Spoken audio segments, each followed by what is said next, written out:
Eu acho que eu nunca, mas eu posso estar enganada, indiquei pra vocês uma série taiwanesa. Um dorama taiwanês. Mas, se eu nunca indiquei, hoje é o primeiro dia. Nada mais é o dorama que eu vou indicar hoje no Dorama Indica. Oi, mulher! O Dorama Indica de hoje tá bem diferente. Eu acho que eu já abrangi bastante tema interessante e diferente aqui pra vocês indicando, mas eu acho que eu nunca indiquei algo meio pessoal, meio sobre casamentos, sabe? Meio pessoal, assim, meio íntimo, né? De falar de casamento é meio íntimo, vocês não acham? Eu acho. E agora é a hora. Cara, eu vi Casada Mais, assim, numa sentada. Tem 12 episódios. Então, assim, eu vi rapidinho. E eu juro que o título, a capa, os atores, eu pensei, eu vou odiar isso. E me deixou com grandíssimas reflexões. E eu acho que era pra ter outro nome, sabe? Me compreendendo, sei lá. Casada Mais te deixa. Essa Mona odeia esse homem. Esse homem odeia essa Mona? Não sei, o que é? E o primeiro episódio não me convenceu. E eu acho que eu assisti mais da metade, ou a metade do primeiro episódio, há umas 2, 3 semanas atrás, quando ele entrou no Netflix. E aí eu falei, mano, isso aí vai ser muito ruim. E parei. Eu perdi o sono por causa da febre, sentei e assisti, tipo, ali, sabe? Quando você perde o sono no início da noite. Eu dormi muito cedo nesse dia, umas 6, 7 horas por causa do remédio de gripe. E aí quando deu mais 8 horas, eu falei, cadê o sono? E eu sentei e assisti antes do dia raiar, eu já tinha terminado, bem antes, que ele é bem, assim, objetivo. E vamos falar sobre isso? Eu não conheço, tá, os atores? Não os conheço. O ator eu sinto que eu conheço, mas eu não consegui me lembrar nada que ele possa ter feito. Mas se eu tiver achado, eu vou deixar aqui na tela pra vocês. A atriz eu realmente nunca vi. Os coadjuvantes também não os conheço, mas me deu muito gosto, assim, de assistir, porque eu acho que é bem sincero. Aqui a gente tem uma esposa que tá prestes a acabar com o relacionamento. Ela chegou à conclusão que ela tá remando contra a maré, sabe? Ela pensou muito antes de fazer e ela sentiu que ela já fez tudo. E ela tá num ponto onde ela já fez tudo que ela podia e esperou demais. Um relacionamento de 3 para 4 anos, a gente vê, tipo, comemorando 4 anos. E ela sente que deu tudo de si, sabe? Ela trabalha criando meio que comerciais mais, assim, cinematográficos, já que ela estudou cinema, com o melhor amigo, que é um ex-amor. Assim, não pra ela, mas pra ele. Pra ele, ela era o amor da vida dele e até hoje ele ainda tem sentimentos. E eles trabalham juntos, mas ela meio que não sabe bem que ele tece esse sentimento tão grande por ela até o finalzinho da série. E a gente tem ele que trabalha com coisas de internet, assim, de conserto de internet. E eu não entendo muito bem o que ele faz, gente. Desculpa, eu sou burra. O Boff, né? O Prota. Eles são muito diferentes. Muito diferentes. Ela é um pouco mais assim pra frente. Mas casou numa família mais rígida, que vai a templos, que acredita muito em comer tal coisa e beber tal coisa, vai resolver sua vida, que acredita que o marido da mulher virou uma planta. E as cenas dele são as mais engraçadas. Gente, o que eu ri. O velho planta, primeiro que eu demorei um tempo pra entender se era comédia, ele ser uma planta e as pessoas dar oi, bom dia, benção. E eu pensava assim, esse homem é planta. A gente vê ele planta, as pessoas vê ele gente. É um deboche porque a mãe não gosta tanto desse marido? Até eu entender que ele morreu e na cabeça deles ele virou uma planta. Porque não sei, não entendo de coisa taiwanesa. Vou deixar em aberto aí, você que entende, comenta aqui. Gostaria muito de compreender. E aí, o velho planta é o melhor personagem. Mais divertido. E tem um encontro dos planta tudo, gente, que sabor. As véias são tudo azarada, morreu todo mundo, os maridos da véia. Aí tem um dia que se encontra a véia alia tudo. E as plantas, gente. Que cena maravilhosa. Eu tô rindo com todo respeito, mas, gente, é muito engraçado. Cada um é uma espécie de planta. E assim, o velho, ele meio que é um ser inanimado, porém não tanto, porque ele mexe nas pedrinhas, acho que é Go o nome do jogo. Ele fala com as pessoas, ele conta piada. Então, ou eles são muito espiritualizados e vê as coisas, ou ele não desencarnou 100%, ainda tá preso, encalacrado naquela casa. Dá duas uma. Bem lá naquela casa, aqui na minha não. Então, deixa tudo com um tom muito engraçado. Mas o foco, Mário, o foco é em entender que casar é muito difícil. E foi muito legal, sendo uma pessoa casada, assistir isso. Né? Sendo uma pessoa que mora junto há tantos anos. Vai fazer 8 anos que eu moro com o pai da Luzinha, o taurino. E eu acho que eu entendi os pontos que ela levanta. Assim, quando rola a grande virada do dorama, você entende os pontos que ele levanta também. Basicamente, a gente vê aí ela envolta em 4 grandes situações amorosas. A primeira é o marido, que ela se apaixonou depois que atropelou ele com uma motinha. E desde aquele dia, realmente, o coração dela foi dele. Que ele é um cara fofo, mas ele é um filho, assim, muito dócil, sabe? Bem amamãezado. Então, assim, não vai agradar todo mundo. Eu, particularmente, não lidaria bem também com isso. E eles moram com a mãe. A vibe é toda assim, a mulher ferve as calcinhas dela. Ai, gente, aquilo mexeu comigo, sabe? A mulher tem um jeito certo pra fazer as coisas. Ela faz as coisas, a mulher faz em cima, que acha que ela não faz bem. A mulher, ela não me parece, assim, ruim de tudo não, sabe? Mas eu acho ela meio falsinha nesses quesitos. Isso é meio irritante. Ele escuta muito a mãe bota comida na boca, ai, aquilo foi me dando uma agonia. Acho que é por isso que eu dropei no primeiro episódio, que ai, que nervoso.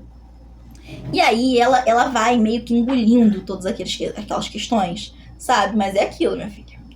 Uma hora entala aqui, e aí que é a merda. Eu converso sempre isso com o pai da minha filha, que eu sinto que nós somos o oposto desse casal. Eu sou o cara, sabe? Que fala mais, assim, sabe? Mesmo que em tom de ironia, mesmo que em tom de reclamação, ele verbaliza mais. Não verbaliza tudo, mas ele verbaliza mais. E a menina, ela vai engasgando com tudo. E o Igor, ele é assim, o pai da minha filha. Ele é aquela pessoa que remói, que guarda, sabe? Que rumina as coisas. Eu não, minha filha é papinho. Eu pensei, eu tô falando. Então, muitas das vezes eu magoo as pessoas por conta disso. Muitas das vezes eu até exagero. Eu guardo algumas coisas, mas não tudo. Eu prefiro resolver. Só que se você se junta com uma pessoa completamente oposta a você, mano, é muito difícil. Então, eu me vi muito em algumas situações e eu achei muito interessante. Ela tem ele, como eu falei, ela tem esse amigo que trabalha com ela todos os dias, que viaja com ela, porque o trabalho dela é totalmente ligado ao dele. Um precisa do outro pra trabalhar, pra fazer os anúncios. Que é um cara, assim, que parece que poderia ter ofertado a ela o universo do jeito que ela queria. Que ele até tem esse episódio onde ele tem essa ilusão, né, esse devaneio, e comenta com ela, e a gente vê a cena, e é muito legal. Eu teria te dado um casamento incrível, uma festa de arromba, e eles dançando na festa, bebendo, subindo em pessoas, que não foi o que ela teve. Eu poderia te dar uma casa, você nunca moraria com a minha mãe, eu jamais te torturaria dessa forma. Aí eles visitando uma casa, é muito engraçado. É tipo assim, eu acho que esse dorama fala sobre... Nós temos na vida mais de 100 escolhas, mas você escolhe uma. Pra onde vão as outras 99? Quais são as histórias não contadas sobre você? Como elas seriam? E acho que o dorama fala sobre isso, sabe? Tá, mas e se eu não tivesse casado com fulano? Se eu tivesse casado com Beltrano? Todo mundo já se questionou isso uma vez na vida. E se eu tivesse ficado solteira? E se eu não fosse mãe? E se eu não fosse filha de quem eu sou? Sabe? É meio que isso. As histórias não contadas. E aí a gente tem como terceiro interesse amoroso o novo farmacêutico do bairro. É um gato. Só que ele é aquela prova assim, eu te oferto o que eu tenho, mas eu nunca disse que eu tava ofertando isso só pra você. Só que ela demora muito pra descobrir isso, sabe? E a gente é comprado por isso. Eu acho que isso é muito legal, a gente vê a história e a vida pela ótica dela. Então, quando ela acha aquilo romântico, a gente compra a menina, porque a luz muda, o foco da câmera, gente, é muito legal. Eu acho que é só um nome que é muito ruim mesmo, sabe? Se fosse regravado com atores mais famosos e com um nome melhor, viraria hit, certeza. E aí a gente fica assim...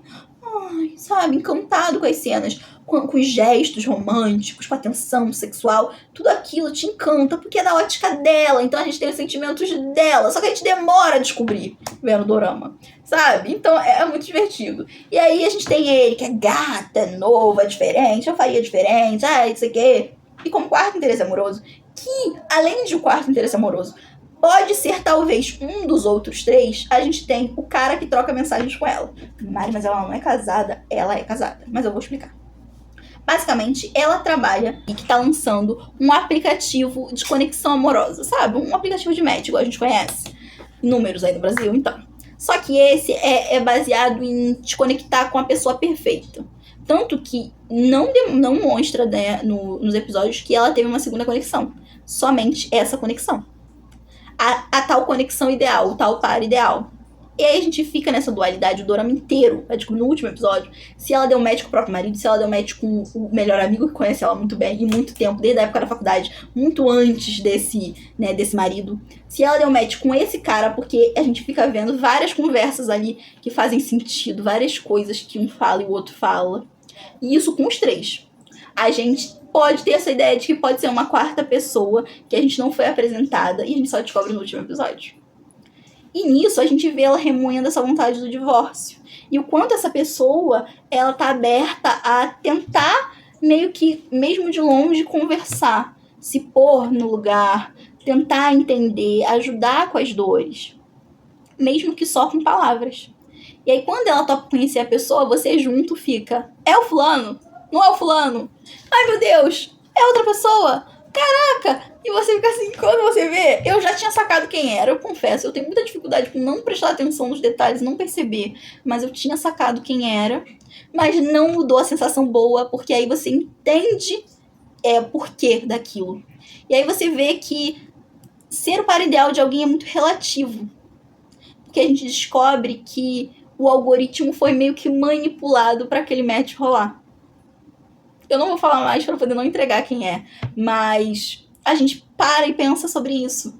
O quanto a gente, com acesso à internet, acabou meio que endeusando certas coisas que não são tão reais. Ou tornando e demonizando outras. Tipo, não, a minha pessoa perfeita, ela tem que estar em tal lugar, ela tem que ter o trabalho tal, ela tem que ter um financeiro tal. Ela, sabe, a gente espera meio que achar as pessoas completas e perfeitas, quando na verdade a gente nem pode ter certeza daquilo, nem vai ter certeza daquilo. A menos que você conviva todos os dias, você não vai ter certeza até você realmente descobrir se aquela pessoa é tudo que ela prometeu ser, que ela jurou ser. E é óbvio, é uma série. Mas levanta muitas questões mais adultas. Sobre trabalho, sobre escolhas, sobre dinheiro, sobre família, sobre estar onde você está, abrir mão de outras coisas, até onde você quer que a sua família ou a família do seu cônjuge influencie no relacionamento que você tem, quais são os seus limites rígidos. E eu acho muito interessante isso. Dá pra falar muito mais sobre essa série, eu gostei bastante, achei ela curta, objetiva e ao mesmo tempo interessante. Foge do que eu costumo indicar, né, entre C-dramas e K-dramas, mas tem meu selinho de qualidade. Seria ali uma nota 2,5 a 3. Não é um 5, mas eu gostei bastante. E fica a minha indicação, Casada Mais, na Netflix. Um beijo, mulher, fica com Deus. E até o próximo Dorama Indica. Tchau, tchau.